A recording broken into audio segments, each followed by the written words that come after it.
And we're back. I'm Bill Hellkamp of Reach Development Systems, and with me is Professor Scott Plum of the Minnesota Sales Institute. How is your self-worth defined? By what you do or who you are? Often we will play a role and fail by what we do, but we should never feel like a failure by who we are, because you can never outperform a negative self-image. On a scale of 1 to 10, if you feel like you're a 7, you can never perform at an 8 or higher. So grab a cup of coffee or your favorite beverage as Bill and I discuss who you are or what you do and much more on episode 427 of Get in the Door podcast.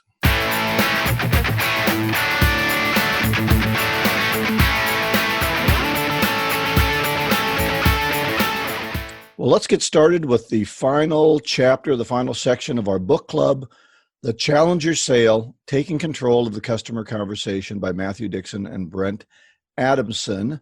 And this was the afterword, and I thought it would be a good idea to read the afterword. And then after I read the afterword, I wasn't as excited about reading the afterword because it felt like a commercial again. I don't know how you felt. Started there. This was, I think what we could say was this was a Challenger sale written in a script at the end of the book. So they challenged us to have a new insight that Challenger selling conversations could be done anywhere in the company.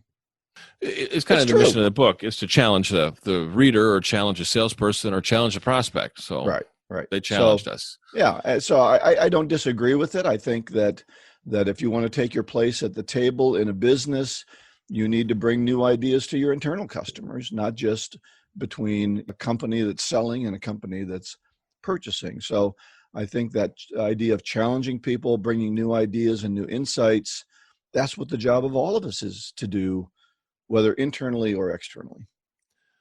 In the beginning, when we did this book, you really questioned a step on the questioning process. Am I remembering that right?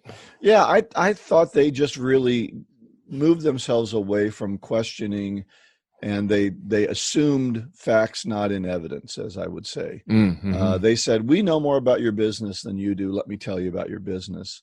And I think that's a mistake.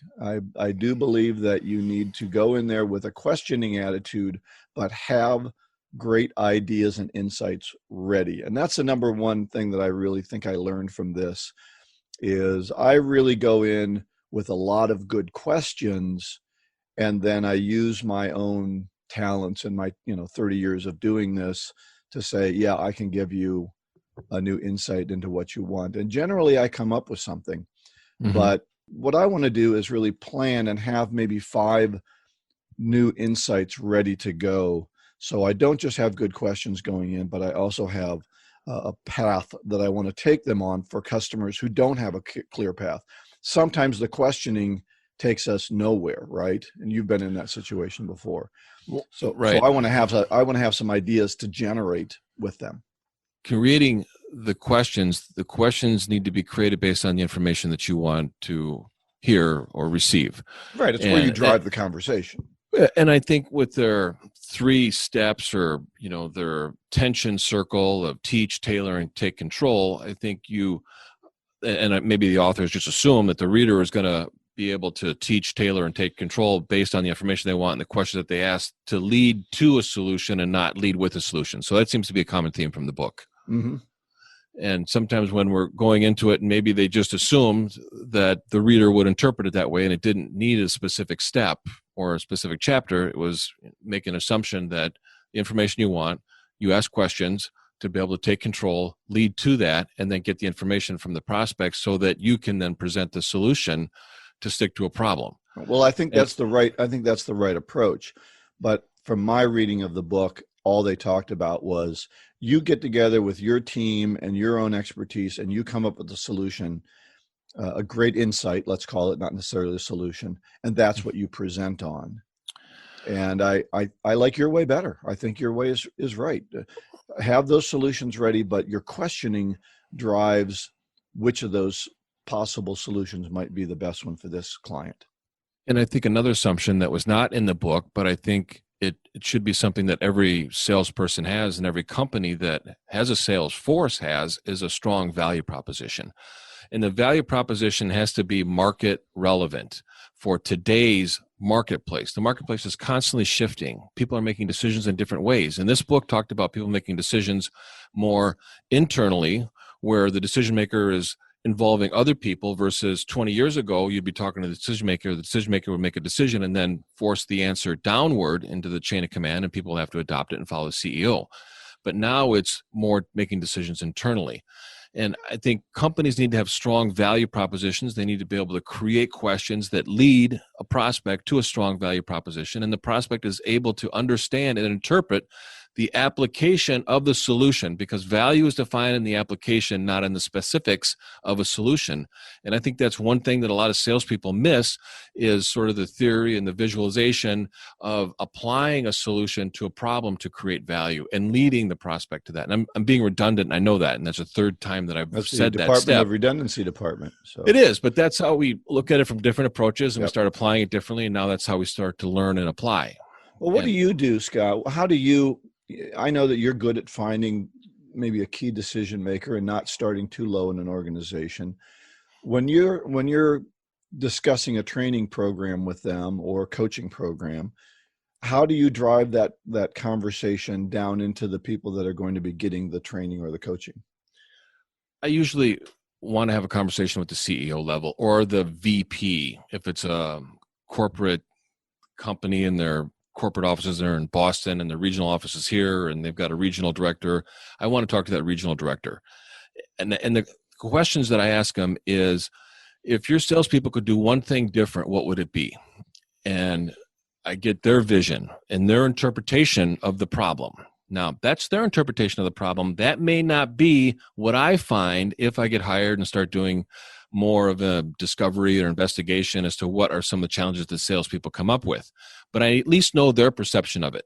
The next step is I get permission to meet with each individual salesperson. And I want to spend 90 minutes with each individual salesperson. And I have 4 pages of questions that I ask. I want to get a normal day. I want to get a normal week. I want to know what they're measuring, what they're not measuring, how their performance is being evaluated, how they're being compensated. I want to know everything about what their role is. Okay. And doing that, I end up finding out what's holding them back from achieving their goals. So now I get the individual salespeople buying the program. I got leadership buying the program. And I put together a curriculum where everybody is together on achieving the goals and uncovering the barriers that are holding them back. And then it's kickoff time. Yeah. And I do the same thing. And that is that I will interview all the key players in it and develop the training around those key players and what their input, and take that input back to that regional manager or whoever's the person who's going to sign the check. And I find they really appreciate that we're not just giving them something off the shelf, that we're designing it for those needs that are being discovered. And through that discovery of needs, then we get buy-in, as you said, from all levels within the organization. And I think that's key. And I think that a lot of salespeople don't find a way to do that. Ours leads to it because we can say, well, we're going to design a program to fit your needs and we need to talk to everybody. But I think often a salesperson won't take that path and say, now, I know you want to buy it, but I want to talk to everybody and make sure everyone wants to buy this thing and has a reason to go with our product. They're just glad to get that first person to say yes, and then they hope everyone else adopts to it. Right. And there's other internal decision makers or influencers or champions who want to look at it. Yeah, you've got to get into them too. And I think that's a good part of the book. I thought it was a good book, and I think it's something that, it was a while since I read it. I'm glad that I went through it again. It reminded me of a lot of things that I had known but forgot. And if I'm not applying it, it's easy for me to forget it. So I always have to go back and relearn things. Well, and that's the thing we have to do with any book we read is take at least one thing out of it that's a key idea and apply it. For me, it's having those insights ready based on what I'm selling. So next week, we're going to start on a new book, Beyond Selling Value by Dan Kosh and Mark Shonka. And we're excited to have this book. And we have a very special announcement for you at the end of the show today about that book and next week's show. This segment of Get Into the Door podcast is brought to you by The Art of Prospecting, your guide to getting in the door by Steve Kloida. Steve Kloida was known internationally for increasing salespeople's ability to make solid appointments with qualified prospects. You too can learn this essential skill by ordering a copy of his superb book, The Art of Prospecting, Your Guide to Getting in the Door. In this book, Steve shares the top strategies and tactics he has developed, implemented, and personally tested with more than 1 million sales and prospecting calls. You can get his book on the website, theprospectingexpert.com. In addition, check out his other great online resources. Instant Sales Coaching, which will guide you through 5 online success modules. A guided prospecting process entitled Call Reluctance Transformer, and the Magnetic Selling Strategies Workbook, a detailed step-by-step guide to increasing your sales. Get any of these valuable resources at theprospectingexpert.com. So our topic today is who you are or what you do. And this is really separating the difference between, I think, human beings and human doings. And I really believe that this is an important concept, an important belief for us to keep in mind when we're in the role of sales, because we're constantly inserting ourselves into the marketplace and we're constantly being rejected. And if we feel like you're constantly being rejected. I am being rejected. I'm very well accepted. Maybe I'm trying new things all the time. So it's always everyone loves me. That's why I'm in sales, because I want to be loved by everybody. Yeah, get a dog. Well, I only talk to people that already love me. Then I never have to worry about that. But I have a very small customer base. Doesn't take you long to do Christmas cards, does it? So, and I mentioned this in the intro, is that we will never outperform a negative self-image. So if we are pulling the door open to the office or going into that second bedroom where we're set up right now, and we're pulling that door open and we feel like a 7, we're going to perform at a 7. If we feel like we're a 3, we're going to perform at a 3. If we feel like we're at a 10, we're going to perform at a 10, because we can never outperform a negative self-image. We're not going to perform as a 10 if we're only a 3. Well, and that's the point I want to make. I believe in positive self-image, and I think it's important to think positively about ourselves, but I also think it's important not to lie to ourselves. I think we're seeing in younger people the challenge with telling them they've always done a great job, even when they haven't. And so they think they don't understand the difference between a great job and a crappy job, because they're told everything is the same, to get a great self-image with nothing or very little backing that up. Well, and that's defining expectations and working on the incremental growth as a parent to achieve certain growth steps, so that they feel like they're achieving each of the growth step. But it's the same from a sales manager standpoint, or from a self-management standpoint, right? If I tell myself I'm great all the time, then why should I improve? Because I'm already a 10 in my own mind. Well, and that's different between performing and being. So a performance is, how do you evaluate the performance at the end? I mean, if you're in sports, it's easy to evaluate the performance. You look at the scoreboard. But they don't use scoreboards anymore. Well, right. But and it's getting more of the self-esteem and building self-esteem. Well, that's what I mean. Right. But that's what I'm trying to understand, the differences. And maybe that's what you're saying in performance versus who I am. I do think that we are of ultimate value, right? Our faith tells us we are of ultimate value. But I think if we take that image and we try to push it into performance and say, well, then I must always perform as a 10, I think we're lying to ourselves. We're fooling ourselves. I think we should always strive to perform at a 10 in the role that we play, but we should always feel like we're at a 10. Nobody can determine how you feel. I mean, if somebody says, you make me feel this way, I go, no, I can't control your feelings. Only you control your feelings. Right. How you feel is really up to you. And it's like, in faith-based, it's, hate the sin, love the sinner. As human beings, we're a 10. I mean, we're created and we're perfectly created. Now, we will fail at a role often and frequently, but we should never feel like we're a failure. And when we feel like a failure, then it drops into despair and depression. And then you get into this self-fulfilling prophecy where it's really tough to pull out of that dive. Mhm. But if you always feel like you're a good person and you're always striving to do better by achieving whatever expectations or goals that you have, and you can feel good about accomplishing the goals. If you didn't accomplish the goals, saying, well, I did the best I could under the time that I had and the distractions that I'd managed. But Yeah, but you I should think never feel that's like a different failure. than I think that's different than saying, I'm always a 10. I always perform as a 10. I think the mistake that we make is that we can get ourselves into a situation where we are fooling ourselves into thinking that we don't need to improve because we're a 10. We don't Uh, always perform at a 10. well, but I don't think people can make that distinction as easily, perhaps, as you're making that distinction. Maybe you have a better ability to do that. I do think that our performance affects our image of ourselves. Let me give you an example if I can. Sure. When my kids were younger, or we homeschooled them, and I was the head of the theater group, so I was the director of the plays. And I'm a pretty tough person when I get into those coaching situations. And the one thing the kids would say about me, and I was okay with this, is they said, if Mr. Hellcamp tells you you did good, you really did good. Mm-hmm. Because Mr. Hellcamp never tells you you did good if you did bad. And I think the challenge with that is, if I had told the kids, somebody who had done poorly in their performance because they hadn't prepared, not because I think what causes you to want to do better is that you have your own self-worth that you want to feel improved upon.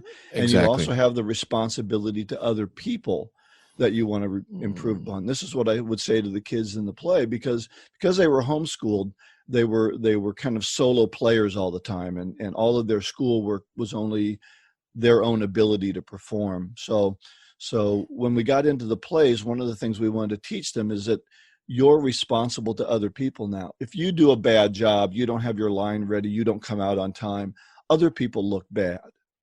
And so now you have a new responsibility to other people. So I think we have an internal responsibility to want to do better, if we understand what better is. And then we should understand the responsibility we have to the team or the company to do better as well.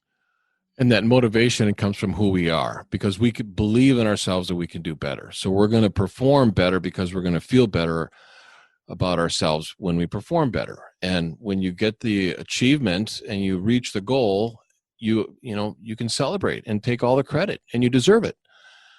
And what drives us when we don't perform well and that motivation to come back is because we believe that we're better than what we did, and we're better because of who we are. I think we need to understand that we have the capacity to be better than we are, not that we are better than we are. We have the capacity, Right, we have unlimited capacity to grow. But again, I think the danger is, if you already think that you're fully formed, then you don't do the things you need to do. For example, if I think that I'm, a perfect salesperson, then every time I lose a sale, it's someone else's fault. And I start looking outside myself and saying, well, obviously it couldn't be me because I'm a 10. So therefore the customer must be an idiot, not to understand how wonderful I was. So I understand where you're going, and I agree with you, but I'm always churned by this problem of thinking that I have no room for improvement if I'm already a 10. So room for improvement is on the doing. There's very little room for improvement on the being. Who you are is who you are, and that's just the way it is. And it's our human being before our human doing. If we don't feel like we can do better, then we end up accepting substandard results because we don't feel like we're any better than what we're already delivering. I mean, how are salespeople measuring their performance? I think is really important to look at. How do we separate what we do and who we are? And just because you're failing at a particular role doesn't mean you're a bad person. No, I don't think there's so. room for improvement in the role. Yeah, I'm not saying that. I'm not saying beat yourself up. When you fail, it doesn't mean you're a failure. Right. It means that you made a mistake. You didn't prepare. You didn't think it through. What didn't you do that you could have done that better? sometimes it is a situation where you can look at it and you say, I couldn't have done anything better. I did everything I could to the best of my ability. That customer just was they wanted to buy on a different groundwork than what we sell on, right? If we sell on X, Y, and Z and they want A, B, and C, they may not be able to pull them in as a customer. And even if they did, we've talked about this before, they may be a crappy customer because they keep looking for A, B, and C when we're X, Y, and Z. So I agree with you that we can't beat ourselves up, but I can't distinguish myself entirely from my doing.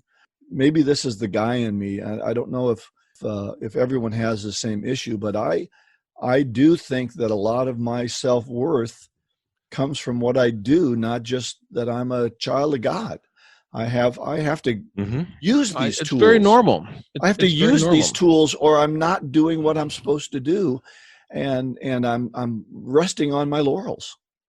Well, and this is one of the reasons that I want to bring this topic up, is because this is an area that I've been struggling with lately, because I haven't been performing the work that I enjoy doing, teaching classes, doing workshops, seminars, classes, etc. And it causes me to sort of feel like my self-worth is less. Right. And it's not. I still know just as much. And when I am seeking the validation and approval of my performance based on the role that I play, and that's how I justify my self-worth, that's a problem when you're not playing it. In this marketplace right now, when things have slowed down, we're maybe not achieving the success that we did 9 months ago. And we have to just look at, we're just as smart. We're the same person. We still have all the talents, but we're not getting the rewards that we want, or that we were accustomed to, or that we did in the past. But that doesn't mean that we're worth anything less. But does that feeling of unease or bordering on I'm failing here because I'm not doing what I enjoy doing, does that cause you to do anything different, or do we keep kind of beating our head against the wall?